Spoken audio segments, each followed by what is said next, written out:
Hey everyone, welcome to Reddit Readout. Today we are checking out True Off My Chest. Story 1. I wish aliens came to Earth soon. I really want to get pegged or at least anally probed because aliens are so fucking sexy. Story 2. I wanna erase myself lol.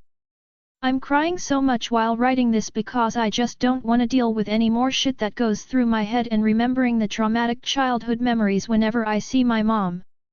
I'm dealing with major suicidal tendencies thoughts for almost about 4 years. I really don't have anyone who I can trust to open up to. All I love to do is sleeping, gaming. Gaming is my escape coping mechanism and hoping I don't wake up the next day or I fall into a coma. At least I'm close with a relative who brings me outside to go get bubble tea and is able to make me forget all about my problems lol.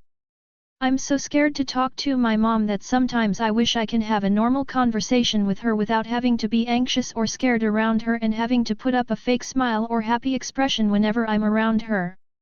She talks about the traumatic events that she put me through to her friends so openly and shakes it off like it's nothing. I wanna say something but I'm genuinely scared and I'm at the point where I don't give a damn crap anymore and I'm 16.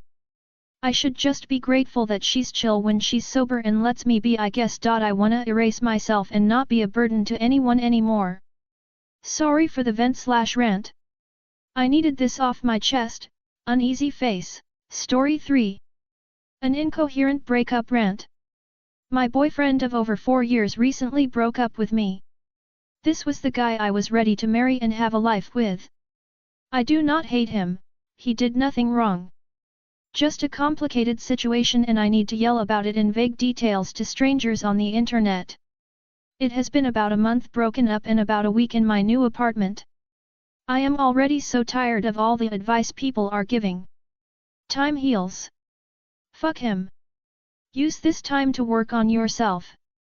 I do not want to hear that shit. In time I imagine the pain will dull but a piece of my heart will always live with him. He is my first love. My first everything. And why does this breakup mean that now I get to focus on myself? I feel like I was becoming my best self in the relationship. My BF motivating me to be better. I had started going to the gym and stopped binge eating. I am the person I am today because I was with a great partner. And when will it stop feeling like I am just sleepwalking through life? I could not tell you anything that happened to me in this last week. Somehow I managed to get through work without crying at lunch every day. I cannot stop looking at pictures of him or our Snap memories. I see him everywhere I go because we both still live in the college town we met in. I feel like I have nowhere to be sad because I hate my new place and do not want to be here, but I do not want to ruin any of the places we would go with sad new memories. Who am I supposed to talk to anymore? Yes, I have friends, but my ex was my best friend. The only person I want to talk to on a daily basis. It's been long nights of trying not to pick up the phone and reach out. We decided no contact would be best. My body feels so numb to everything but sorrow. It would be so much easier if I hated him. Then I would have a reason to let go. To stop hoping for the future we dreamed of. I can't let go of the future we were going to build. Maybe it is time to enter my van life era. Get a remote job and go to the opposite side of the country where I don't know anyone. Start over, scorched earth, whatever you wanna call it. If you have any recommendations for an online job that an ex-teacher could do, please let me know. If you are still here, thank you for listening to my rant. Story 4. I made my BF choose between my family and his family. I know it sounds bad, but I have done everything I possibly can to get along with his kids. They're just the kids from hell. I have kids myself, so I understand being a parent is hard and not for everyone. Kids are tiny humans with minds of their own and can often do as they please regardless of their upbringing. However, when no parenting or guidance is happening, you get my BF's devil spawns. When we first started dating, I did everything I could to try and connect with his kids. We had been friends for a few years before we started dating, so I knew about his kids, I just never knew them personally. It seemed the more I tried, the worse his kids behaved. It's not they hated me. They were always trying to hug me or spend the night at my house. They were just awful to be around. Often when I did let them into my home they would break my kids' toys and slash or completely wreck the entire apartment. At one point it got so bad that I had a nervous breakdown and locked myself in my closet just to catch my breath. There was food everywhere, toys, writing on the walls, and toothpaste all over the bathrooms. It looked as if a college frat house came through. When we went out it was no better.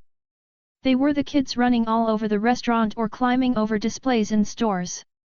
I'm a different race than his children so we have no resemblance, but this didn't stop the dirty looks from people when I was out with them. My BF would often laugh it off or say, "Kids will be kids. When your kids get older you'll know what I mean." It would piss me off because I couldn't imagine my kids acting like this. Yes, my kids were toddlers and still listened and acted better than his. My breaking point came when his oldest shat in my son's toy box as a prank.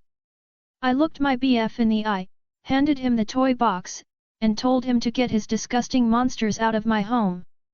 He tried to get me to understand her humor but I wasn't having it. He finally left with his little rats and I was able to put my home back together before my kids came back from their father's home. He sent 50+ text about how kids will be kids and he'd replace the toy box. I finally responded with, "It's me and my kids or yours." They're never welcomed back into my home. To my surprise he picked my kids and myself. However, he'll hint at his kids missing me or my kids. It's been a few months since I've had to see them. They live with their mom full-time and I couldn't be happier. With the holidays approaching I'm afraid my BF is going to try and bring them around again and I cannot have that. I don't know what to do. I can't have them destroying my home again. Story 5. Was this essay or a misunderstanding? Hello, me and my friend R have dry humped each another even since we were 10 to 11. I believe my friend is 1 year and a couple months older than me. I wanna explain first where this could have been a big misunderstanding.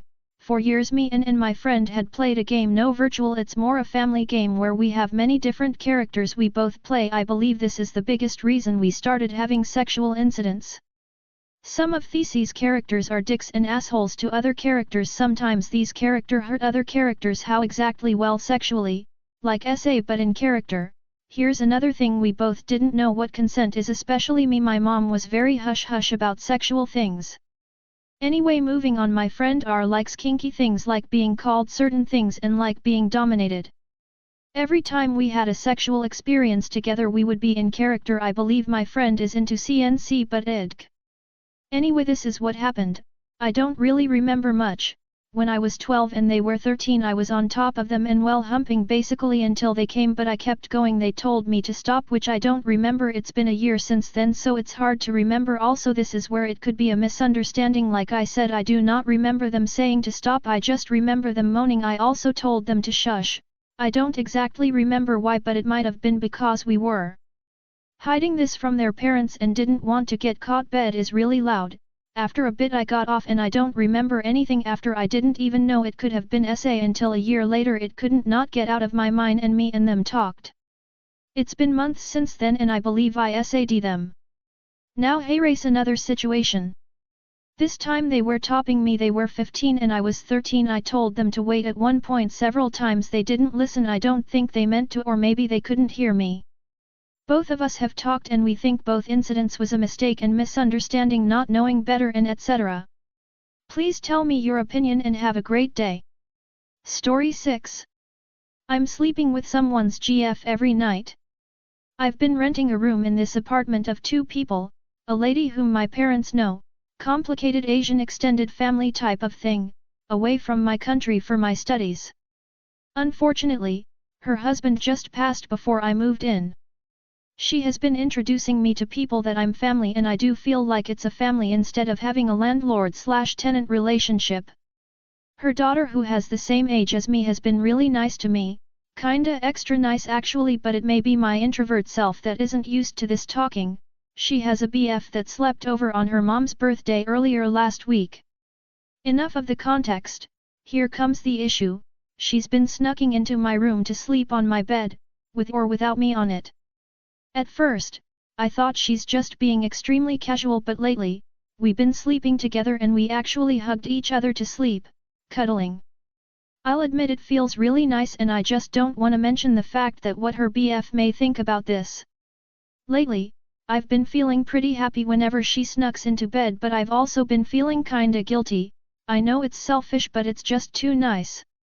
We've been closer and closer, and I'm actually enjoying home very much even though I know I'm doing something wrong but I just can't help myself. Story 7. I laughed when I learnt what happened to my childhood bully. First, let me state that I know it was wrong for me to laugh. I have a mental illness as well, which was motivated by her and her friends' bullying, and I don't excuse my actions. This happened a month or so ago. I was at my parents' house with my mother, drinking coffee, and she suddenly said, "You won't believe who I talked to last week." I was interested, and she told me that when she was on the bus to go pick up my brother, my childhood bully came to her, and they started talking. They get to the point of what was happening in their life, and she told my mom that she was diagnosed with schizophrenia. I laughed very loudly for a while, and I looked at the roof and said, "Oh my god, finally karma got her," raising my arms, feeling like I won. I couldn't stop smiling, and when I think about it I still smile a bit. She harassed me for 6 years. The school didn't do shit. My mother was threatened by her older sister, and my bully stopped after I kicked her ass. If I remember correctly, she was expelled together with my other bully after I defended myself. It just felt so good knowing that she was suffering. Everything came back to her. I know it's really cruel. Still, I don't regret it. Story 8. Just found out I was the other woman. So he finally admitted it. I've been the other woman all along. He told me he was married, but him and his wife don't stay together. He loves her but he isn't sexually attracted to her. He claims his wife knows about me and is jealous of me. He told me I'm younger than his wife. He also said he will stay with that woman till he dies. I asked him why he never told me about her. He said because he is single for all practical purposes and that I know what I do to him.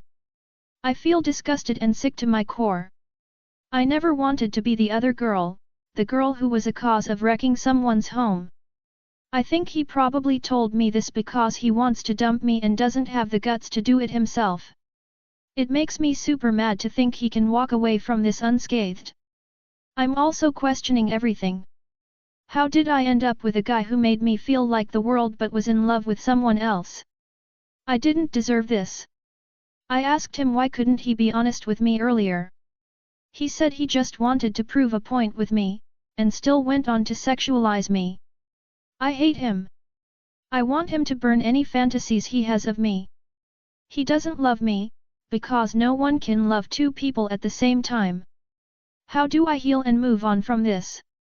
I feel like I will not be able to trust men easily again. I already used to be super careful but this happening even when I was so vigilant and careful, it sucks.